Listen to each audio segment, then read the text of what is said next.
TV를 틀면 뉴스에 온통 정치 얘기입니다. 물론 뭐 그전에도 정치 얘기 많았지만 사실 지금은 국제 정세도 지금 엉망, 그리고 북한도 엉망. 그래서 사실 이제 국제 뉴스를 다뤄도 한참 더 다룰 수가 있는 상황인데, 국내 정치가 계속적으로 얘기되는 이유가 뭡니까? 각 당의 상황이 굉장히 좀 어지럽기 때문이다. 여든 야든 지금 시끄럽습니다. 그런데 예전에는 여가 야를 공격하고 야가 여를 공격해서 시끄러웠는데 요즘에는 그렇지가 않습니다. 왜 그렇습니까? 여당 안에서 시끄럽고 야당 안에서 시끄럽고, 그래서 여당 안에서 시끄러운 걸 보면은 이것이 비대위원, 비대위를 만든다는 등, 혁신위를 만든다는 등, 이런 여러 가지 것을 하면서 소위 말해서 당대표가 갑자기 사라지기도 하고, 또 새로운 또 리더가 또 올라오면서 또 거기 또 시끄러워지기도 하고, 또 그런 상황 속에서 신구 임원들 또 이런저런 비판을 하고 이런 것들이 각 당에 일어나고 있죠. 그리고 야당도 아시는 것처럼 지금 전 대표, 또 이번 대표, 또 전 임원 이렇게 할 것 없이 좀 4분 오열 되는 것처럼 보이기도 하고, 그리고 무슨 탈당을 한다고 하고 이런 얘기들이 오가고 있습니다. 자, 그럼 제가 질문해 보겠습니다. 왜 이렇게 여든 야든 각 당이 요즘 그렇게 시끄러운 이유가 뭘까요? 이유는 단 한 가지, 공천 때문입니다. 공천이 뭡니까? 후보가 되는 거죠. 이제 좀 있으면 내년 4월에 총선이 다가오는데, 총선에 자기가 있는 당의 후보로 나오기 위해서 공천 싸움을 하고 있는 것입니다. 기존에 계속적으로 이제 의원을 하시던 분들은 계속 의원을 하길 원하니까 공천을 받기를 원하고, 새롭게 또 도전하시는 분들은 또 새롭게 자리를 차지하기 원합니다. 그리고 각 당에마다 또 세력들이 있는데, 그 세력들은 자기 사람들을 한 명이라도 더 세우기 위해서 공천권을 따내려고 합니다. 그러니까 잘릴 것 같으면은 목소리를 키워서 소위 말해서 내부에서 시끄럽게 만들고, 그리고 밀어붙여야 될 것 같으면은 잠자코 이런저런 일들을 이루어지고, 그러니까 이제 한마디로 옥신각신 시끄러운 거죠. 그런데 여러분 아시겠지만, 이럴 때마다 항상 정치권에서 하는 구호 같은 게 있었습니다. 그게 뭐냐면 선당후사. 뭡니까? 먼저 당이 먼저고 그 다음이 개인이다. 그래서 당을 먼저 생각해라. 당이 있어야 개인이 있는 거 아니냐. 그러면서 자기 개인의 사익보다는 공익, 당의 공익에 더 관심을 갖도록 이렇게 하려고 합니다.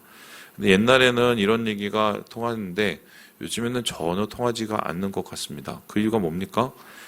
잘 살펴보면 당이야 죽든 살든 그게 중요한 게 아니라 일단 내가 먼저 살아야 되니까. 그리고 또 그런 거죠.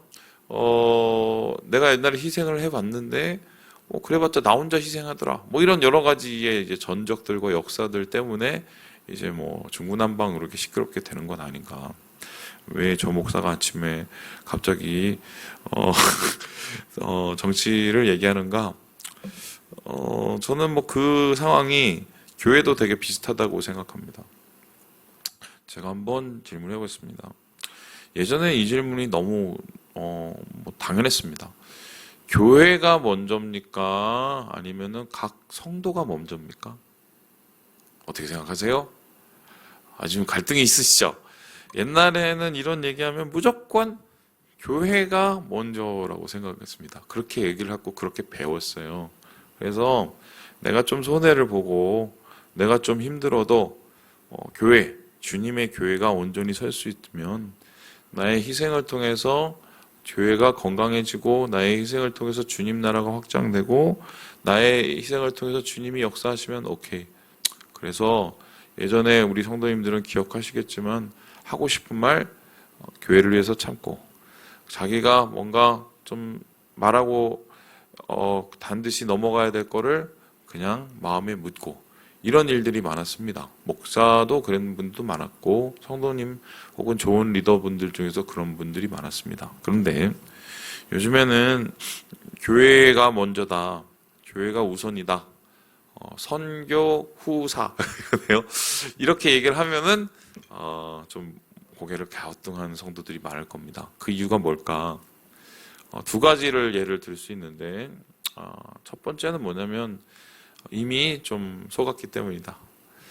예전에 이거 다 교회가 먼저라고 얘기를 하고 교회가 우선이라고 얘기하고 좀 참으시라고 교회를 위해서 좀 희생하시라고 얘기를 했는데요. 그렇게 했는데 나중에 알고 봤더니 그렇게 얘기하는 목사님들이나 장로님들이나 앞에 리더들은 교회가 먼저가 아니라 지가 먼저인 경우가 꽤 많았다. 그러니까 그걸 바라보면서 교회가 먼저라며 주님의 교회가 먼저라네. 근데 아니잖아. 마치 교회를 자기 것인 양 좌지우지하시는 리더들 분들이 교회의 지도자들이 많기 때문에 그거 보면서 아니 뭐 거짓말 아니야? 이거 말도 안 되는 말 아니야? 이러면서 뒤통수를 맞으셔서 그럴 수 있다. 두 번째는 이거는 좀 더 심각한 이유인데 이미 이 세상 안에 자기 중심적인 개인주의가 가득 찼기 때문입니다. 솔직히 말을 하면 이게 인권이 예전보다 굉장히 중요시되고 인권이 굉장히 어느 정도 인정이 된다는 것은 이거는 좋은 사인입니다. 왜냐하면 개인의 복지와 개인의 안녕이 좀 높아지고 개인의 행복이 높아지는데 그래도 중요한 것은 밸런스라는 게 있죠. 밸런스가 나라를 위해서 국민이 존재하고 국민을 위해서 나라가 존재하는 거죠. 이건 서로 상호간에 조화롭게 이루어져 가야 되는데 제가 지금 우리나라 상황을 보면 우리나라 교회를 또 보면 지금은 좀 너무 개인 쪽에 너무 치중된 게 사실이다. 과거의 전체주의적인 역사를 우리가 지났기 때문에 거기에 대한 일종의 반작용이라고는 볼 수 있지만 그래도 지금 이 상황을 볼 때 사실 좀 많이 우려가 된다. 솔직히 말씀을 드리면 목사도 문제지만 교인은 좀 더 가슴이 아픕니다. 왜요? 정말 교회를 생각하고 정말 주님의 교회를 먼저 마음에 품고 주님의 나라와 주님의 교회를 사랑함으로 그것을 지키고 하나님의 뜻을 이루려는 그러한 분들이 사실 점점 줄어들고 있는 게 그게 사실 한국 교회의 가장 큰 위기가 아닐까 저는 그렇게 생각을 합니다. 제가 왜 갑자기 이런 얘기를 하느냐? 오늘 바울의 고백이 바로 그런 고백이기 때문입니다. 여러분 빌립보서는 빌립보 교인들에게 보내는 편지입니다.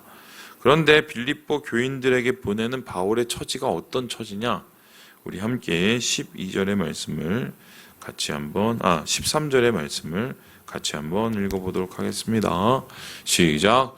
이러므로 나의 매임이 그리스도 안에서 모든 시위대 안과 그 밖의 모든 사람에게 나타났으니. 지금 바울이 자기 자신을 어떻게 되어 있다고 얘기합니까? 매여 있다. 어디에 매여 있습니까? 감옥에. 지금 감옥에서 편지를 쓰고 있기 때문에 이거를 옥중서신이라고 합니다.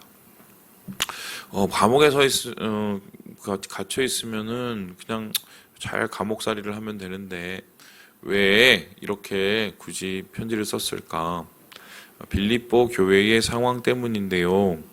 이 빌립보 교회는 신생교회입니다. 그리고 이방인 중심의 교회입니다. 그리고 바울이 그곳에서 들어가서 오랫동안 있지를 못했습니다. 교회를 세우고는 왔는데 마음에 걱정이 되는 겁니다. 그리고 지금 빌립보 교회에 그 걱정이 더욱더 가중되는 이유가 있었는데 그 이유가 무엇입니까? 우리 함께 30절의 말씀을 같이 한번 읽어보도록 하겠습니다. 30절의 말씀입니다. 같이 읽죠. 시작. 너희에게도 그와 같은 싸움이 있으니 너희가 내 안에 본 바요 이제도 내 안에서 듣는 바니라. 싸움이 있다고 얘기를 합니다. 그리고 29절에 보니까요. 고난도 받게 한다라고 얘기를 합니다. 그러면 지금 빌립보 교회 신생교회고 얼마 생기지 않은 교회고 이방인 중심의 교회인 이 교회 그리고 바울이 사실 얼마 돌보지 못한 이 교회인데 거기에 고난도 있고 싸움도 있습니다. 그러니 이제 바울이 마치 젖 먹는 애 집에 놔두고 온 것 같은 그러한 마음에 부담감이 있었던 것 같아요. 그래서 빌립보 교회를 바라보면서 참 안타깝고 또 애가 끓고 그런데 자기가 가지를 못합니다. 그러니 어떡합니까? 최선을 다해서 기도를 하면서 글을 쓰게 되는 것입니다. 자, 그렇다면 이런 핍박과 또한 내부의 문제를 앓고 있는 빌립보 교회는 이것을 어떻게 통과해야 될까? 더구나 빌립보 교회의 이 영적인 상황뿐만 아니라 이 물질적 상황, 경제적 상황도 녹록지가 않았습니다. 그래서 바울은 이러한 고난, 이러한 싸움에 대한 얘기를 어떻게 풀어가냐? 자기 얘기로 풀어갑니다. 자기가 지금 당하고 있는 상황, 자기가 그래서 겪고 있는 지금 답답함, 그런데 그것을 이겨내는 자기의 상황을 설명을 하면서 빌립보 교회를 상황에 대해서 이야기하고자 합니다. 자, 그렇다면 바울은 지금 매여 있습니다. 고난에 처해 있습니다. 그 고난에 처해 있을 뿐만 아니라 그에게 한 가지의 문제가 더 있었는데요. 예, 우리 함께 같이 한번 6절의 말씀을 17절의 말씀을 같이 한번 읽어보도록 하겠습니다. 10절입니다. 시작. 그들은 나의 매임에 괴로움을 더하게 할 줄로 생각하여 순수하지 못하게 다툼으로 그리스도를 전파하느니라. 매여 있으니까 자유롭지 못하지요. 자유롭지 못하니까 복음을 전하는데 한계가 있습니다. 그의 마음은 지금 로마의 복음도 전해야 되고 스페인도 가야 되고 소아시아도 돌아봐야 되고 아무것도 못하고 꽁깍 묶여 있습니다. 근데 거기에서 끝나는 것이 아니라 바울은 사역 기간 내내 도시락 싸가고 다니면서 바울을 반대하고 바울을 막아섰던 소위 말해서 바울의 안티들이 있었습니다. 그 안티들이 유대에서 온 사람들인데 그냥 유대에서 온 사람이 아니라 교인이었어요. 유대인, 교인, 그리스도인. 그런데 바울과 좀 입장이 다른 교인들. 보통 이 사람들이 누구라고 하면 생각을 하냐면 유대주의에 갇힌, 그러니까 율법주의적인 그 틀에서 벗어나지 못한 이 그리스도인이 아닌가 이렇게 생각을 합니다. 근데 그 사람들의 눈에서는 어떻습니까? 바울이 무슨 자유를 얘기하고 율법에 대한 자유, 은혜의 복음을 얘기하니까 그들의 생각에는 예수를 믿어도 할례를 해야 될 것 같고 율법을 지켜야 될 것 같은데 바울이 이방인에게 무슨 율법이야 이런 얘기를 하고 다니니까 기분이 나쁘죠. 그러면서 어떻게든 바울이 이 교회를 세우고 선교를 하는 걸 방해하려고 했습니다. 그런데 마침 그때 바울이 딱 갇혀서 붙잡혔다는 소식이 들렸어요. 어떻게 했습니까? 막 박수를 막 쳤습니다. 그리고는 박수를 치는 데서 끝나는 게 아니라 어떻게 해요? 더 열심히 막 그 그리스도를 막 전합니다. 그러니까 이들이 주님에 대한 열심 때문에 전하는 게 아니라 누구에 대한 한마디로 괘씸함 때문에 더 열심히 전도를 해요? 바울에 대한. 제가 예전에 한번 수요 우리 클래식 예배 때 얘기하는데 어떤 교회에 이제 상처받고 나가신 분이 한 분 있었어요. 그분하고 저하고 트러블이 돼갖고 소위 말해서 제가 봉변 한번 당할 뻔했습니다. 참 제가 목회하면서 별일을 다 당했죠. 근데 그분이 교회를 나가서 어느 교회를 갔느냐? 그 큰 교회였었는데 큰 교회를 나가서 그 큰 교회 앞에 있는 큰 교회를 갔습니다. 그리고 거기서 뭐 했느냐? 전도팀에 들어갔습니다. 그리고 전도팀에 들어가서 거기에서 전도물을 잔뜩 갖고 나와서 아직도 기억해요. 그 교회 앞에서 그 반대쪽 교회 전도 물품을 나눠주고 있었어요. 왜 그렇습니까? 원통하고 분하니까 아마 복수하고 싶은 마음에 그분은 이제 소심한 복수 상대편 교회 상대편이 어디 있어요? 그 교회를 전도 물품을 그 앞에서 이렇게 나눠주고 어떻게 보면 이거는 나쁜 행동이잖아요. 지금 바울의 이 반대자들이 그렇게 지금 바울 앞에서 속으로 꽃이다 하면서 그렇게 하고 있죠. 자, 이렇게 되면 속에서 열불이 납니까 안 납니까? 바울이 나지요. 저것들이 그냥 저거. 하나님의 입장에서, 그리스도의 입장에서 보면 저거 진짜 없어져야 돼. 이렇게 생각할 줄도 몰랐습니다. 그렇죠? 그런데 정말 재밌는 게 바울이 그렇게 안 했다는 거예요. 어떻게 했느냐? 우리 14절의 말씀을 같이 한번 읽어보도록 하겠습니다. 시작. 형제중 다수가 나의 맴으로 말미암아 주 안에서 신뢰함으로 겁없이 하나님의 말씀을 더욱 담대히 전하게 되었느니라. 그러니까 지금 이 사람이 갇혀 있는데 그냥 갇혀 있는 데서 아무것도 못해 이렇게 얘기하는 게 아니라 갇혀 있으니까 그 사람을 지키는, 지금 바울을 지키는 소위 말해서 병사들과 또 바울을 지키는 경찰들이 있었을 거 아니에요, 그죠? 그 자기를 지키러 온 그 사람들한테 뭘 합니까? 복음을 전합니다. 이게 말이 돼요? 그리고 같이 그 감옥에 매여 있는 사람들에게도 복음을 전합니다.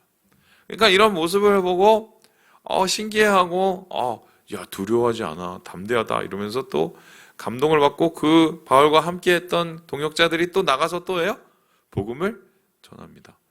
아무것도 할 수 없다고 생각한 그때의 바울은 자기가 있는 자리에서 때를 얻든지 못 얻든지 하나님 나라와 복음을 위해서 헌신합니다. 그리고 거기에서 끝나는 게 아니죠. 이렇게 이야기를 하는데요. 우리 함께 18절의 말씀을 같이 한번 읽어보도록 하겠습니다. 시작. 그러면 무엇이냐? 거칠애로 하나, 참으로 하나, 무슨 방도로 하든지 전파되는 것은 그리스도니 이로써 나는 기뻐하고 또한 기뻐하리라. 자기 반대자들이 지금 막 열심히 바울이 없는 틈을 타서 전하고 잘됐다, 우리가 이제 이겼다 이러면서 예수님을 열심히 증거하고 있는데 그걸 보면서 바울이 배 아파했습니까? 박수를 쳐줬습니까? 박수를 쳤었어요. 이거 뭡니까? 예수는 전해지는 거니까. 그게 방도가 좋은 방도인지 나쁜 방도인지 좋은 의도인지 나쁜 의도인지 모르지만 그래도 그들의 입술을 통해서 예수가 증거되는 것 자체가 바울이 볼 때는 되게 마음에 이렇게 흡족했던 거예요. 이게 말이 되냐? 한 가지 확실한 건 바울은 일반적인 사람은 아니었습니다. 마음이 되게 넓은 사람이었어요. 넓은 시야를 갖고 있는 사람입니다. 그러니까 이렇게 위대한 일을 하지. 근데 여러분 생각을 해보세요. 바울이 원래 마음이 넓은 사람입니까? 아니에요. 여러분 아시죠? 마가 때문에 바나바하고 싸워갖고 헤어져서 전도 다녔던 사람이 바울이었어요. 나중에는 용서하게 했지만. 근데 어떻게 유독 여기에 대해서는 이렇게 마음이 넓을까? 바울에게는 굉장히 중요한 기준이 있었기 때문입니다. 그 기준, 바울의 모든 사역, 바울의 모든 삶의 가장 큰 기준이 있었어요. 그 기준이 뭐냐? 우리 함께 21절의 말씀을 같이 한번 읽어보도록 하겠습니다. 21절입니다. 시작. 이는 내게 사는 것이 그리스도니 죽는 것도 유익함이라. 같이 한번 다시 읽어보죠. 시작. 이는 내게 사는 것이 그리스도니 죽는 것도 유익함이라. 내 상황이 어찌 됐건 내 대적이 어찌하건 중요한 건 내 자존심이나 내가 가지고 있는 여러 가지의 상황보다 더 중요한 게 뭐예요? 예수님이 그리스도. 선당 후사도 아니고 선교 후사도 아니고 선주 후사. 주님이 먼저고 그리고 다음은 나. 주님이 나라를 위해서 주를 위해서 하는 모든 것이 내가 그 다음에 하는 것이고 그게 훨씬 더 중요하다는 걸 알았기 때문입니다. 어떻게 이럴 수 있지? 어떻게 이럴 수 있지? 여러분 처음 얘기로 다시 돌아가 봅시다. 선당 후사를 하지 않는 이유가 뭡니까? 또 그 다음으로 넘어갑시다. 선교 후사를 하지 않는 이유가 뭡니까? 내가 당을 위해서 열심히 일해도 내가 교회를 위해서 열심히 해도 나는 죽는다고 생각하기 때문입니다. 그렇죠? 나한테 별로 돌아보지 않는다고 생각하기 때문입니다. 그런데 바울이 지금 선주 후사를 할 수 있었던 이유가 뭡니까? 주님이 살면 내가 산다는 것을 확실히 했대요. 왜요? 예수님께서 누구를 위해서 죽으셨습니까? 나를 위해서, 우리를 위해서 죽었다는 게 분명하며, 그래서 예수의 나라가 살아나면 내가 살아납니다. 주님의 교회가 살아나면 내가 살아나죠. 그래서 주님이 먼저라는 확실한, 그래야 내 영혼이 살아나고 내 삶이 살아난다는 확실한 중요한, 그리고 나의 육신보다는 영혼이 더 중요하다는 확실한 이 가치 매김이 있었기 때문이에요. 그래서 여기에 이러한 확신 때문에 지금 고난에 빠져 있는, 그리고 싸움에 빠져 있는 사람들에게 두 가지를 주문해요. 첫 번째가 뭐냐? 두려워하지 말라. 주님이 함께 하신다. 내가 지금 이 메인 이곳에서도 내가 할 수 있는 최선을 다해서 두려워하지 않고 복음 전하는 것처럼 너희도 두려워하지 마라. 거기에 주님이 계시기 때문에. 그리고 두 번째 뭡니까? 한 마음을 품으라고 얘기합니다. 왜요? 주님의 일은 마음을 함께하는 그곳 속에 그 사람들을 통해 역사하기 때문이에요. 주님을 먼저 중심에 둔 사람을 통해서 하나님이 역사하신다는 그 확신 때문에 그 주님의 마음으로 하나 되라 라고 얘기하고 있습니다. 말씀을 마칩니다. 사랑하는 여러분, 오늘을 하루 종일 이 말씀을 묵상하시면서 보내세요. 이는 내게 사는 것이 그리스도니 죽는 것도 유익함이라. 선주후사, 기억하시고 하나님 안에서 이러한 마음으로 함께 살아나시는 우리 모두가 되시길 주님의 이름으로 축원합니다.